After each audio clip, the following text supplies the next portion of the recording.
Good morning to each of you. I hope you're doing well today. You may notice, first off, I'm a little casual this morning, and there's a very different backdrop behind me today.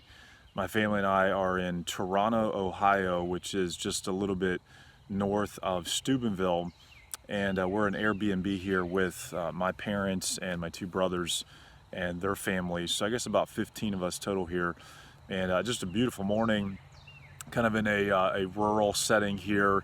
And so I just stepped out for a moment to share with you the Tuesday morning truth, and hopefully it'll be a blessing to you.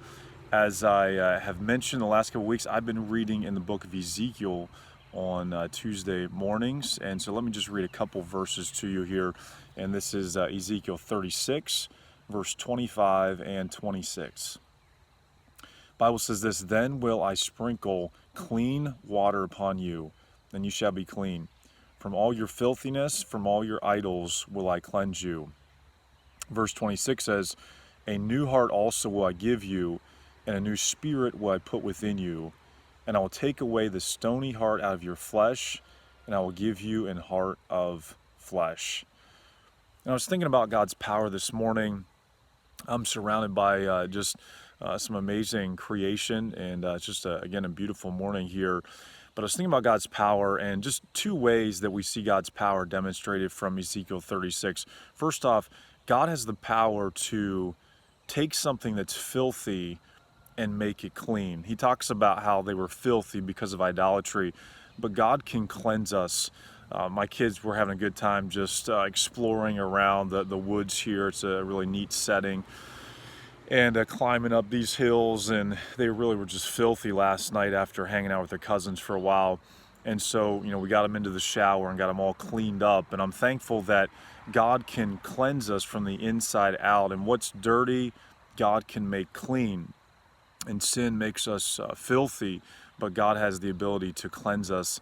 But then, secondly, I think about God's power. Not only can He take something that's dirty and make it clean, but God can take something that is very hard and make it soft. He talks about the hard heart there in verse 36, and he says it was a stony heart. There's a lot of stone around. We did a little campfire last night, and there were lots of stones in that area surrounding that campfire. And you think about how hard a stone is, and sometimes our hearts can grow hard because of situations and circumstances, just a tendency that we have.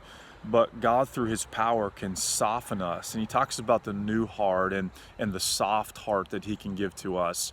And so God has the power to change us from hard to soft. And so my prayer today for myself, as I'm with my family and as I'm just around having opportunities, that first off, God would cleanse me, that He would take away the filthiness of sin from my heart and mind and just cleanse me this morning. And then secondly, that God would really soften me, that I'd be a soft individual, very sensitive to the situations around me. So I think it's a good prayer for all of us, whatever you're doing today. If you're at work, if you're just home, if you're out and about, that first off, God would cleanse you, and then God would soften you. And Ezekiel teaches us that God's powerful. He can do that for each of us. So I hope you have a wonderful day, and the Lord bless you. Enjoy whatever you're doing. We look forward to seeing you, God willing, tomorrow night at our Wednesday night Bible study at 7 o'clock right there at church.